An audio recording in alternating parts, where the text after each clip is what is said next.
Hi, welcome to a very special episode of Messier Mantra. For the first time ever, we're using modern technologies to bring you a guest from another part of the country. I believe he's in Huntsville, Alabama today. He's a really cool guy. He's got a great, interesting story that really affects me personally in a lot of ways. CONRAD THOMPSON, what's up, man? Hey, thanks for having me, man. How are you? I'm doing good, and this is really going to be fun. I want to thank our station manager, Cody Piexoto, who's brought us together here through the wonders of Skype technology, because CONRAD, you're kind of an inspiration to a lot of guys doing things with media that's outside the standard, 1970s or 1980s way, just doing their own thing.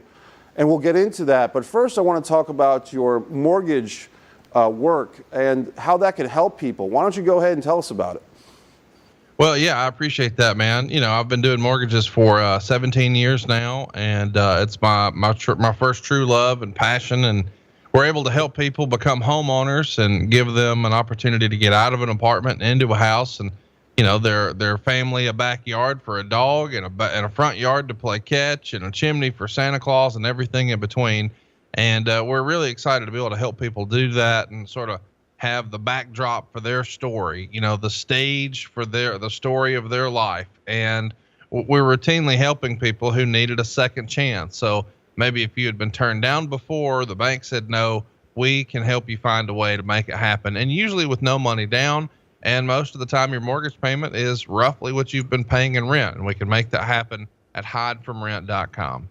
Hidefromrent.com. And it's important because a lot of times when people hear the word mortgage, it's an intimidating word. They might feel that it's above their head or they don't have enough money. And what you're saying to folks is it actually is something that they can do, and you just put the human spin on it. It's really about enriching their lives. And if they're in a situation where they're paying rent every month, that might be expensive and they don't have that ownership.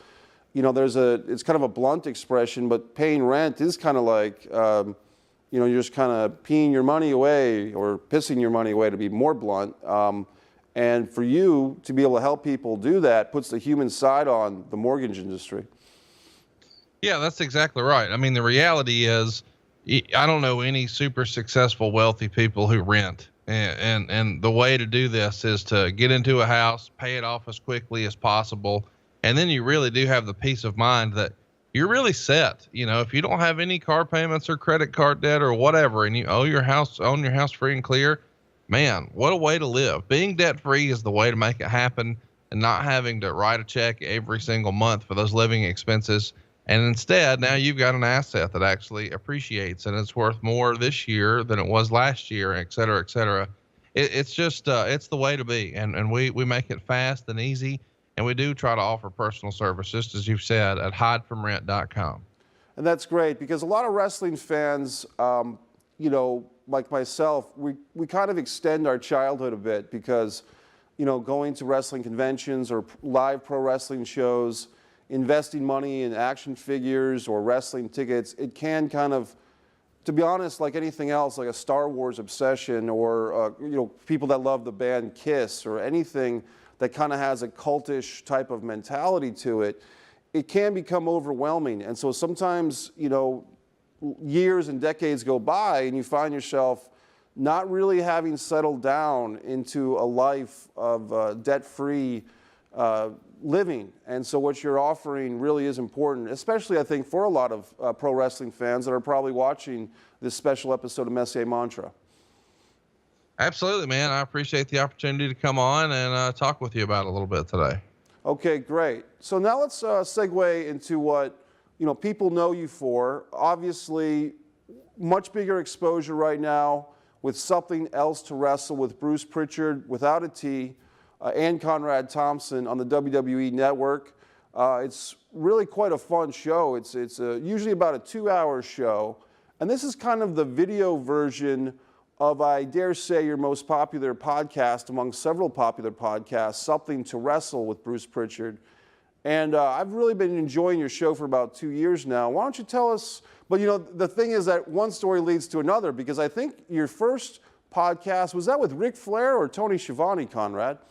Ric Flair. It was Woo Nation for Play.it, and then eventually we went independent with the Ric Flair show, and then Something to Wrestle with Bruce Pritchard, and then What Happened When with Tony Schiavone, and then 83 Weeks with Eric Bischoff, and now Something Else to Wrestle with Bruce Pritchard on the WWE Network. And a lot of people were kind of wondering how you got started with this. And I remember hearing a story that you told that you basically just sent an email to Tony Schiavone, and it was kind of like a one email close. Can you tell us about that a little bit? Yeah, we had already done a show together for Ric Flair's Woo Nation, and so I had Tony's number, and I saw Tony steal the show at the NWA Legends Fan Fest in Charlotte. So I sent him a text message and asked if I could have his email. I had an interesting idea I wanted to shoot to him. And then I sent him, a multi-paragraph presentation. And it wasn't just, hey, we should do a podcast. It was a real business plan of, here's what the strategy would be for us to monetize this and make money. And this is a revenue stream for both you and I. And I didn't realize it, but behind the scenes, the guy he worked with in the radio business had been telling him for weeks, man, you got to listen to this podcast with Bruce Pritchard and CONRAD THOMPSON. And Tony mentioned, I think I did a show with CONRAD for Ric Flair. And he's like, oh man, if you did the WCW version of what Bruce is doing, it would be huge. Well, that had been happening behind the scenes for a few weeks and I didn't realize it. So when I sent the email, it was just right time, right place. And after I put all this thought into my presentation, Tony replied with 2 words, I'm in. And that's got to feel good when you have that communication with someone whose work you respect and admire, and you've worked together a little bit, and now you're going all in, so to speak, for another adventure. That's great. Yeah, we're having fun with it, man. So CONRAD, I've heard a lot of your shows, and most recently it was a fun episode of 83 Weeks with Eric Bischoff.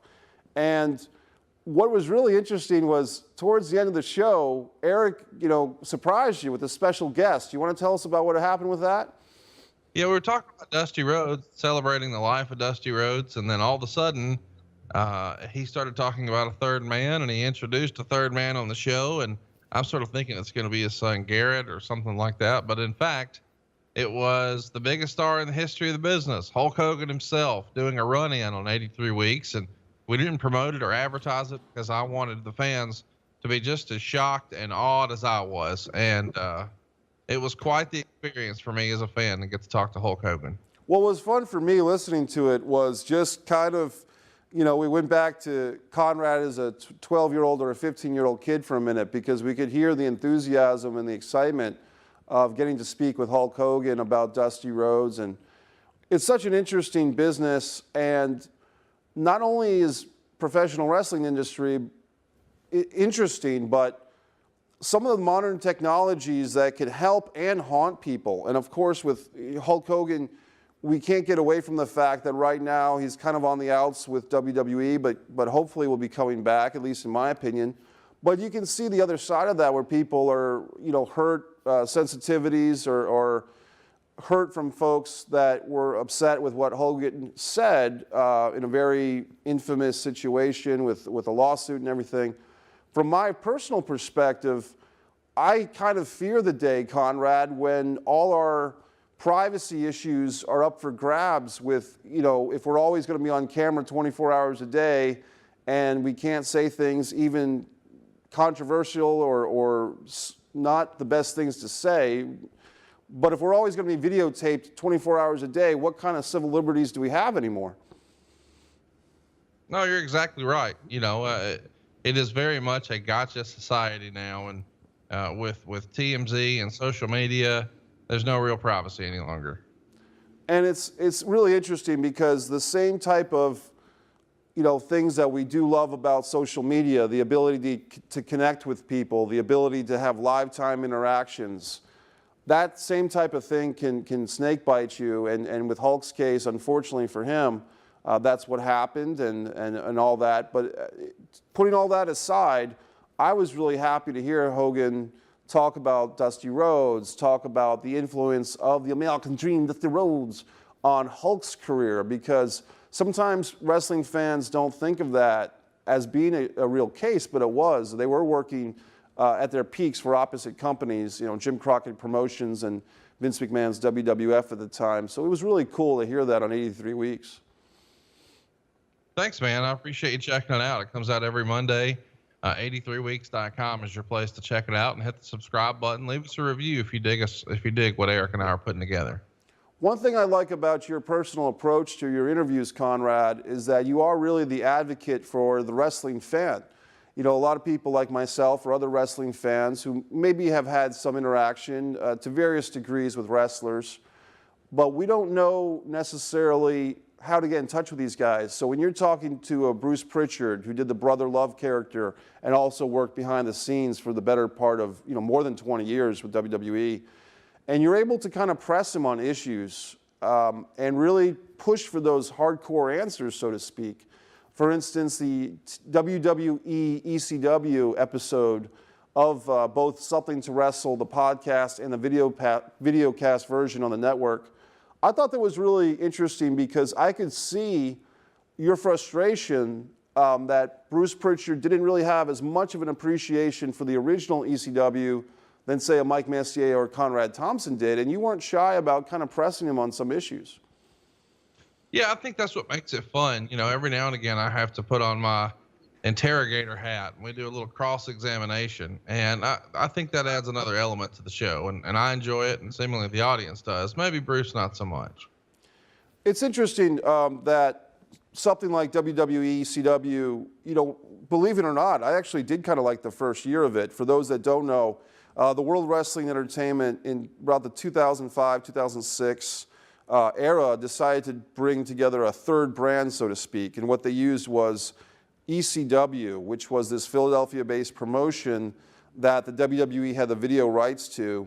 And long story short, they kind of dropped the ball with it, although you can see shades of WWE ECW even with NXT these days. If you really look hard enough, there is some lineage there or some shades of it. Yeah, it was a fun topic because we had talked about it before on the show already, but the idea that we got to do it on video, I think added another layer because people really got to see how dismissive Bruce was of it and how passionate I was about it. And I think it made for a fun show. Conrad, you've discussed that one of your most favorite live wrestling experiences as a fan was One Night Stand 2005, which I believe took place in New York. And so you attended that show as a fan. Can you tell us about that experience? Yeah, they announced they were bringing back, ECW for one night only. It was going to be called One Night Stand, and they're doing it at the Hammerstein Ballroom there in New York City. And around that announcement, the independents who weren't going to be involved in that show for whatever reason decided to put together Hardcore Homecoming. And I managed to snag front row seats for both shows. And then all the other promotions sort of saw that as an opportunity and piggybacked it. So CZW had a show, the IWA had a show, Ring of Honor had a show. So a friend of mine from Georgia and I loaded up and flew to the Northeast, and we managed to snag front row seats for 5 shows. It was my favorite, even to this day, my favorite professional wrestling experience because I was able to see 5 totally different shows. One of those shows, by the way, had the, dream match from Naylor, which was Samoa Joe and the Necro Butcher. So the idea that you got to see that, but you also got to see, Terry Funk and Sabu and Shane Douglas and the Dudley Boys and some of those guys at Hardcore Homecoming and or One Night Stand was just outstanding. And I just don't know that any wrestling experience I've ever had could hold a candle to that. And it's a shame that we don't get, the original unedited version of the show because they can't air all that music. But the Sandman's entrance at One Night Stand is just something to see, man. It's through the roof because he used the song Enter Sandman by Metallica. And so when you had the Sandman coming out to that song, that is tremendous. Sandman's a great guy. He's certainly the Sandman off camera and on camera. I was actually able to make a short film called My Sit Down with Sandman that'll be playing at the Somerville International Film Festival on July 14th. He's such a character, and that's one thing we can talk about, Conrad, is now that you're kind of working with the network and also just through your own podcasts, the amount of exposure or behind the scenes stuff with these pro wrestlers that you interact with, it certainly is interesting to go from, a fan watching TV and now you're interacting with these guys. What can you tell us about some of the shocking things you've seen or some of the eye-opening experiences you've had with the wrestlers as real-life people. Well, just the idea that, you sort of envision these guys are one way and you assume that they just walk around that way all the time. Obviously, that's not the case. I mean, these guys have families and this is the way they provide for those families, just like you and I do through our regular traditional jobs. And, just seeing them interact sometimes with their family, you see a different side of maybe the character that we've seen on TV. And that's always yeah, an interesting dynamic because you do get a better feel for who someone really is, not necessarily the character they played on TV.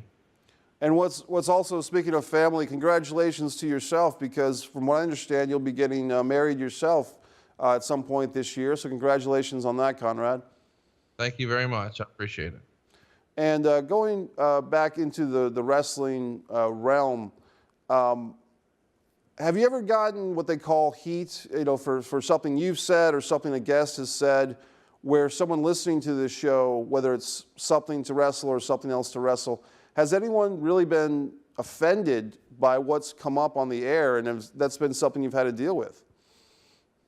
I mean, there's been a couple of people who are pretty fired up at Tony or myself, but nobody really anywhere else. I know that Bruce may have had a falling out or two along the way, but by and large, my experience has been a good one. There's a couple of folks who maybe weren't really excited about something Tony and I did, but that's really it. What's interesting is coming up in the StarCast convention for the All In show, which is kind of promoted by Cody Rhodes, or Cody parenthesis Rhodes, as I'll call him, because legalities of over his own wrestling last name. Some really interesting things going on with that. Can you tell us about what StarCast and All In are?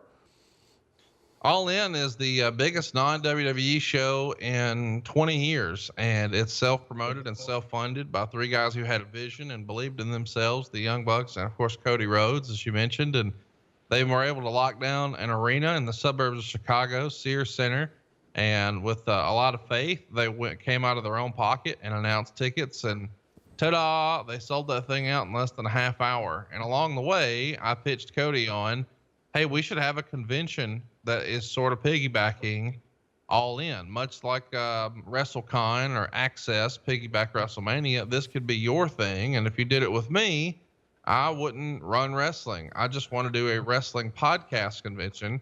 And he sort of thought like everybody else, what the hell is that? And so I sent him a real plan of, hey, here's what I would do. And he dug it. So he dug it. The Bucks dug it. And now all of a sudden we've got a destination weekend for people to enjoy in the Chicago area over Labor Day. What's interesting to me is I was watching Something Else to Wrestle on WWE Network last night, and I caught the StarCast baseball caps in the background of your own set. And I'm like, oh man, Conrad is getting that StarCast mentioned in a way, subliminally or not, on the network. And a friend of mine, a guy named JG, who I did a podcast last night with, Generating Heat, his big prediction was that the All In wrestling show, independent show, will be streamed on the network, the WWE network. JG made a real strong case for it that, Vince McMahon would love to have some of these guys featured on the network, because then you're crossovering the non-WWE fans into the WWE, and also the WWE fans who may not be aware of what's going on in the independent scene. Suddenly they would be aware of it because it would be right there on the network, which seems to be a win-win for everybody. I don't know if you have any inside information or not, or if you can talk about it or not, but that was just something that we were discussing last night. That's a fun fantasy booking, but that's what it is. Well, that's what we're here for, right? And one thing I like to, speaking of fun fantasy booking, Conrad, I had to give you a lot of respect that I was listening to your episode about Slamboree 93, that Legends reunion show you did with Tony Schiavone, and you had speculated that wouldn't it have been interesting if instead of bringing out Paul Roma for the fourth member of the Four Horsemen way back in 1993, that Ric Flair brought out Dustin Rhodes. And Tony gave you an immediate compliment, and I thought, hey, that would have been a cool idea, because Dustin Rhodes, the history with Dusty Rhodes and the Four Horsemen, and it was interesting to see how your mind kind of came up with that. when you're doing these podcasts with your guests, Conrad, do you find your brain kind of going into booker mode or promoter mode a little bit? No, that was really just a one-off, but I do think that, there would have been a fun way to introduce a new storyline there. But I mean, I really do understand why it didn't happen. But it would have been fun. I mean, it feels like there's a natural storyline that you could build off of there. But I mean, again, I get in that climate why they said, I don't know. It was a thing where Paul Roma does, at the time especially, had a great physique. He was a great talent, maybe more so thought of as a tag team guy. But in a sense, I mean, I remember if you watch those tapes, Arn Anderson and Paul Roma were kind of more over than people give them credit for, I guess. But we're going really deep into the obscurity world of pro wrestling here, which is always fun. And that's the thing with some of your podcasts, Conrad. You might have a show which is labeled, the Dusty Rhodes Tribute Show, but within that 2 or 3 hour conversation, you and whether it's Eric Bischoff or Tony Schiavone or Ric Flair or Bruce Pritchard, you're going to be able to cover topics from that same time period that may not be labeled in the title of the show because there's so much to talk about.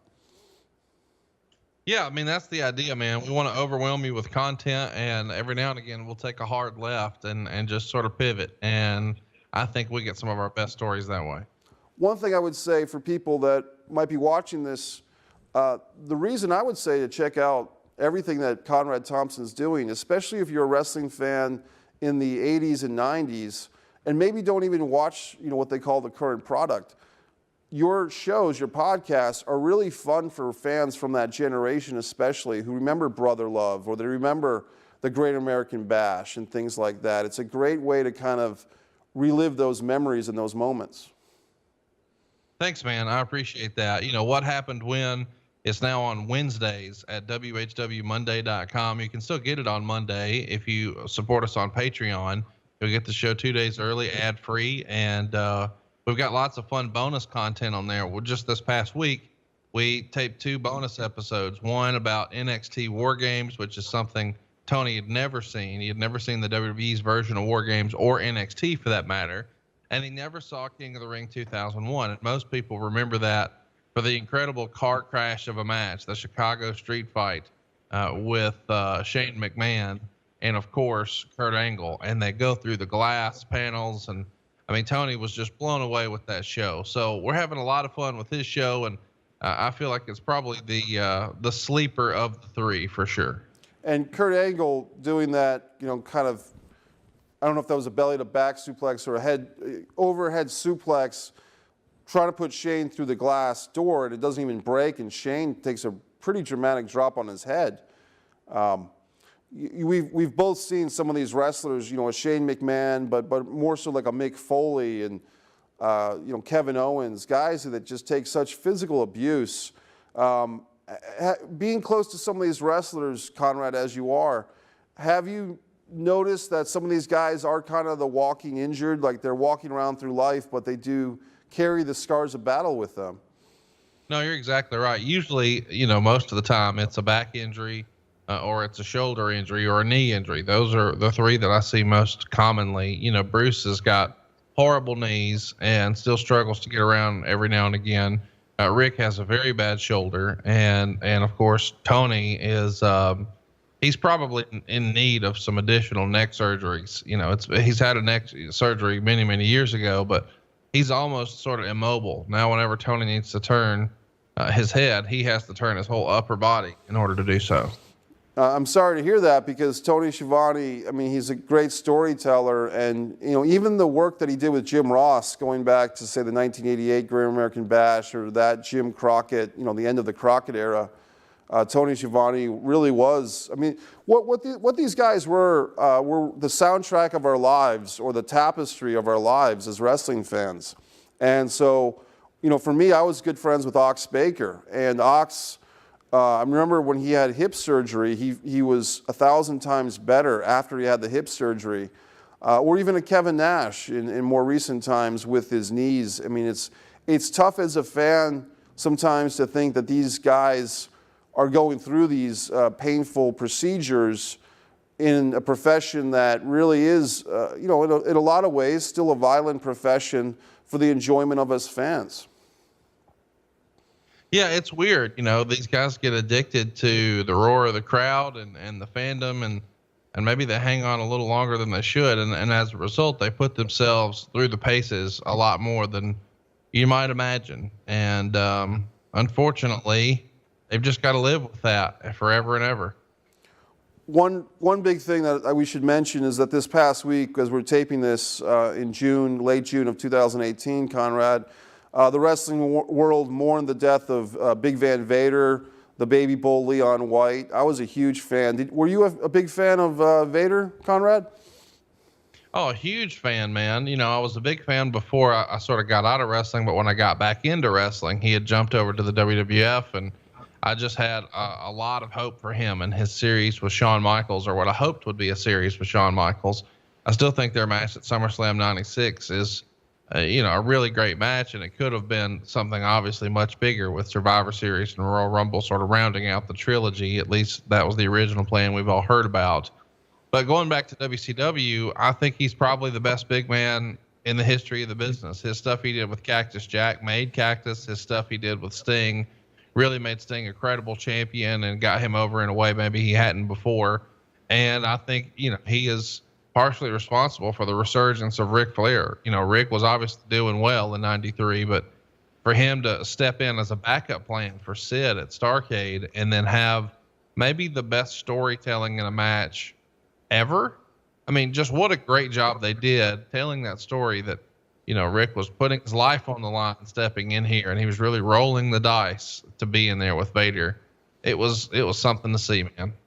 And they had that whole Mean Gene Okerlund in the limousine with Ric Flair going, I believe it was to Charlotte. I don't think it was to Greensboro, but going to Charlotte to wrestle in the Charlotte Arena, I believe.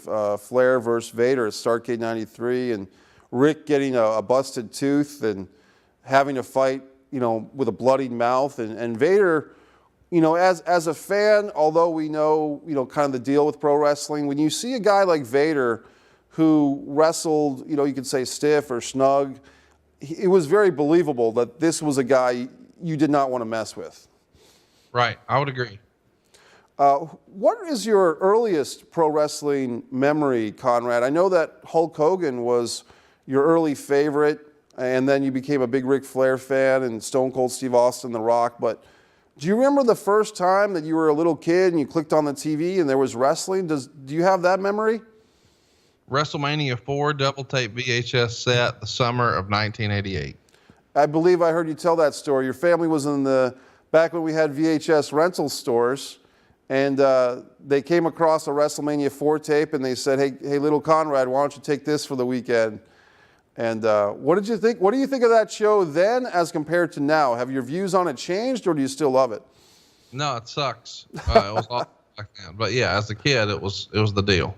It was for those that don't know, it was an elaborate 16-man or 14-man tournament, and they had the Andre Hogan they got a second round bye and a big Shabazz finish and Macho Man getting the belt.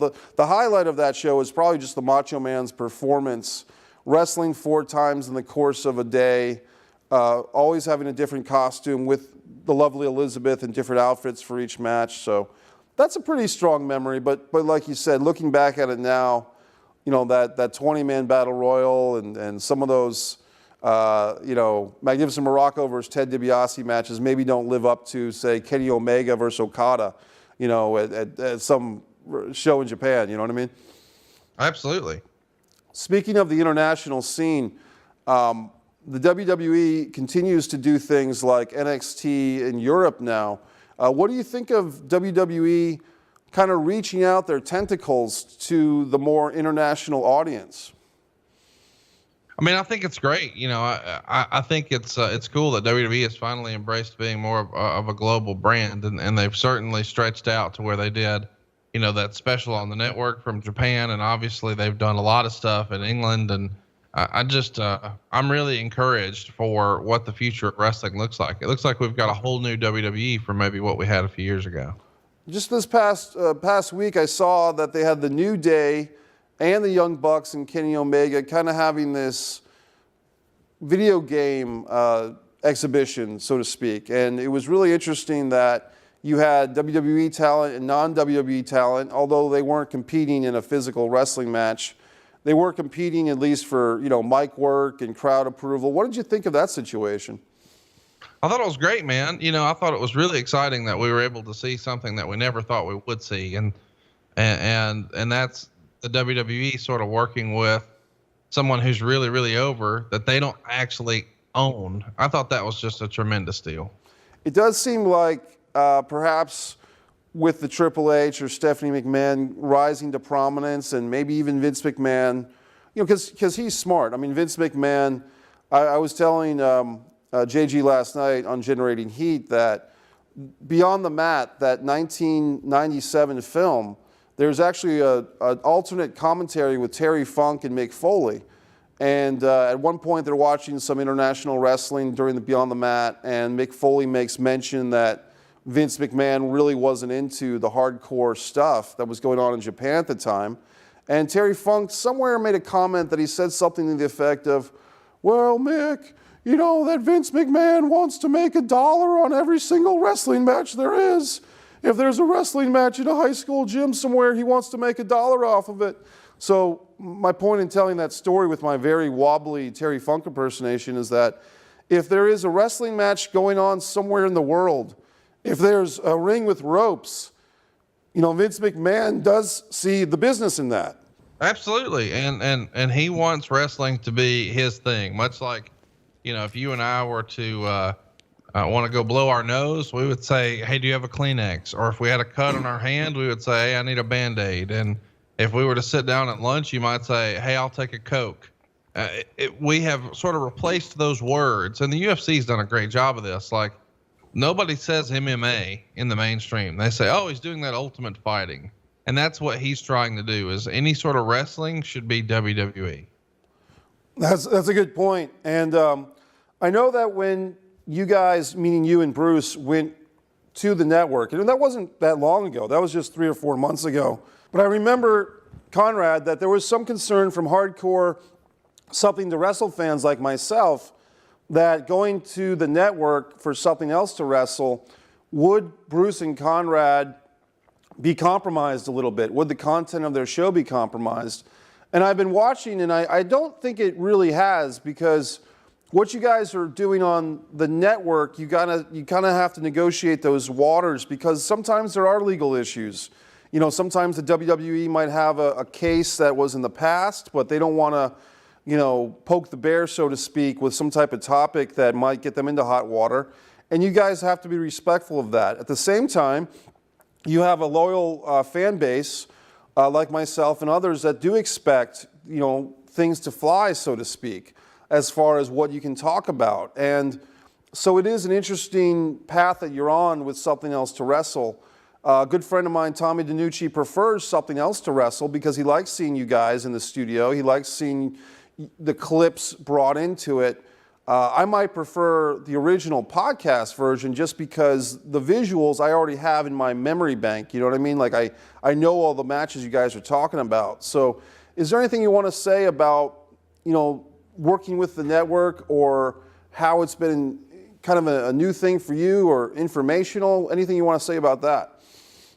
No, listen, I dig the show. I think one of the fun things about the show is we're able to show things that really have never been shown before. You go back and you look at, say, our $1 Million Man episode, and you've got behind the scenes footage of them inside the jewelry store that nobody would have ever had a real reason to see. And the same thing with the Piper episode, getting to see him at the building at WrestleMania 19 or whatever it was.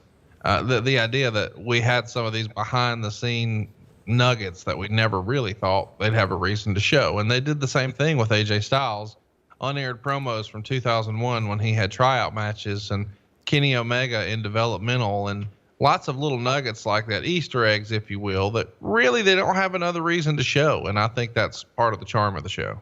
It was cool to see in that $1 Million Man episode how the jeweler is making that belt, and he was actually thinking, the jeweler making the $1 Million Man belt, he was thinking it was going to be like an Elvis type of belt with a prominent belt buckle, but you guys were like, no, or Bruce Pritchard's like, no, this piece that you think is a centerpiece, that's got to go on the back because we want a championship belt for wrestling. And so that type of thing, you're right, is best illustrated with video. Yeah, and we're hoping, that we get another chance to do it, for season 2. We had fun with season 1, and we're winding it down in a couple of weeks, and hopefully we'll get to keep the band together and do another round. Well, I hope so as well, because it has been one of the most popular, if not the most popular, new additions to the network. And the WWE Network is an interesting thing because you have kind of things coming and going. Legends with JBL was popular for a while. The Stone Cold Steve Austin interview show was popular, and that seemed to end after he said some things to Dean Ambrose. And so all these nuances that go on with the network. But I mean, in this day and age, Conrad, it really is about content, content, content. It really is. And that's the way WWE is sort of handling their business, is they're just trying to create as much content as possible. And it's pretty cool to see because they're able to look to sort of non-conventional concepts like something to wrestle. The idea that we were able to say, Wade Keller and Dave Meltzer and all that sort of stuff, that would have never happened a few years ago. It's interesting to mention Dave Meltzer because even Tony Schiavone had to give him some credit that although some of the content of Dave Meltzer's stuff or the fact that he has to grade matches with stars and everything, although some wrestling people might take issue with that, the fact that you have these stacks and stacks or this website with all the back issues of Dave Meltzer's Wrestling Observer, how else would we know all this stuff? How else would we have these ways to trigger our memories if not for a guy like Dave Meltzer? No, I totally agree. Dave has put in the heavy lifting and he's put in the time, and now it's a resource for the rest of us.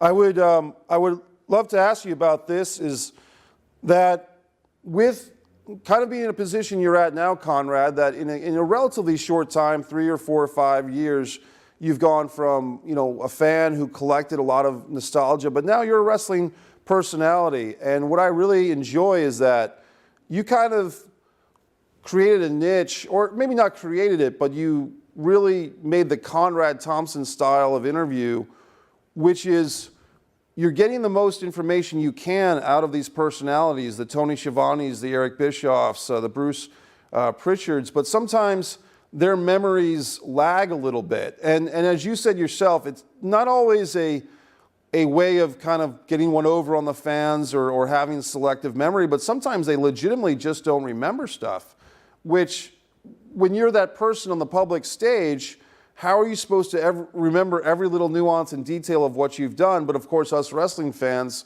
do want to have those gotchas on these guys. That's interesting to me.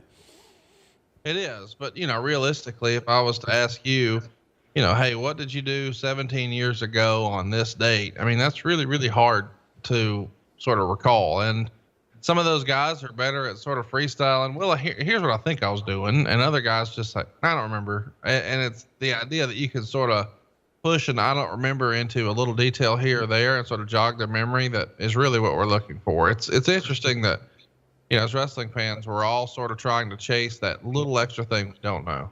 We might think we know it all, but we always want that extra nugget of information. And, I do another wrestling podcast, which is hashtag What Have They Done to Our Sport? And, my co-host Cole Scharf was really, we're both kind of interested in a guy that's helped us out, meaning Cole, Vince Russo, who you've actually spoken well about yourself, but someone like Eric Bischoff may not feel so fondly about Vince Russo, and those guys are the ones that actually had to work together. When you do certain theme episodes on a particular wrestler or wrestling personality, whether it's a Vince Russo or anybody else, do you ever feel that it would be a good follow-up show to have a Vince Russo come on and speak with you and Eric, or try to bridge that gap, or is that just something that's not really in the works? Not in the works. We don't do guests on our shows. The whole Hulk Hogan thing was a one-off. It was an accident. It wasn't supposed to happen, but we're not planning to do a 3-man show or even an episode anytime soon. Now, but when you do live events, you've been known to have surprise live events. I remember that there was I believe at the Barclays Center, you guys did something a couple of months ago, right after an NBA basketball game. Is that correct?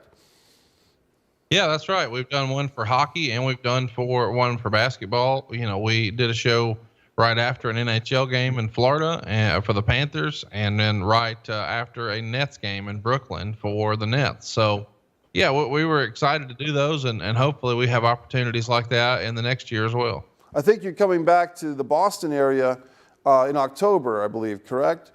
That's right. We'll be there on the 21st. What can people expect, Conrad, when they come to a live, show with CONRAD THOMPSON, whether it's with Eric Bischoff or Bruce Pritchard or even Tony Schiavone?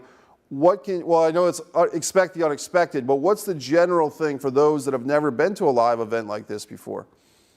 We tell the stories that we can't tell on the podcast, mostly about sex, drugs, and rock and roll. We do have visual aids there as well, and we sort of turn the tables on whoever the co-host is for me, and I allow the fans to sort of take my spot and ask questions.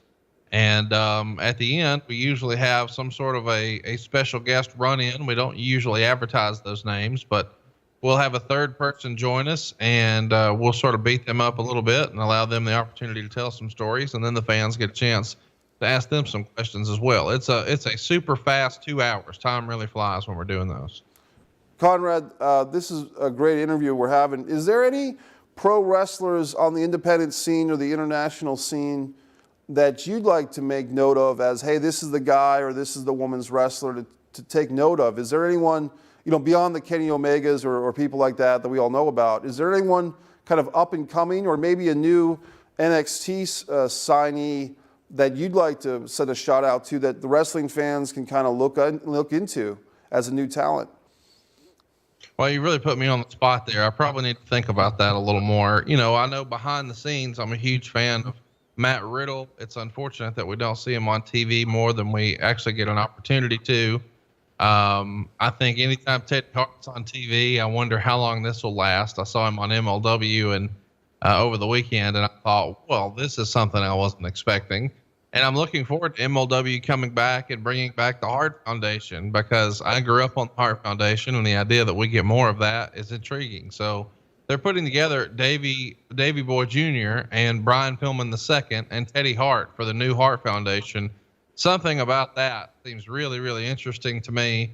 But I think the sleeper guy, like the most entertaining guy who is really going all out right now, is PCO. And I'm hoping that he continues to sort of raise his profile. It's weird to me that a guy who's doing so much as he is right now has only got a few thousand followers on Twitter. I just don't think enough people have really seen the skits and the things he's putting together. He's one of the most fun follows in wrestling for sure. Say that name again for us. PCO, Pierre Carl Ouellette. You remember him from back in the day. Worked with both WWF and WCW, and now he's got a bit of a resurgence. We've sort of talked about him on the Pritchard Show as the Pirate, because that's the way he's referred to in the book from Shawn Michaels. But the character he's putting forth right now and the stuff he's doing is really, to me, the most underrated stuff out there. It's very reminiscent of some over-the-top broken Matt Hardy the first time we saw it. Was this the same guy that had that killer match with Bret Hart at an In Your House pay-per-view? Is that the same guy? Yeah. That's incredible. He must have been his mid-20s back then, because that match was a good 20 years ago at this point. So that's fantastic, because I remember that people were talking about that In Your House match as a top match, and they were really impressed with this guy. And so it's good to hear that he's doing this now. Yeah, he'll be 51 later this year, and he's out here doing moonsaults, and he's got skits where he's being electrocuted and nails driven up his nose. And this is quite the performer that we've got right now, especially when you consider the fact that he's 50 years old. Right. I remember seeing something, it was from a couple of years ago, but it was actually Damien Demento doing some crazy promos where he's sitting in his home on his computer interacting with fans in a very angry type of way. And I was like, this is Damien Demento, the guy that lost to Undertaker on Raw back in '93, the first episode of Raw. And it's amazing that some of these guys never quite lose their gift for gab.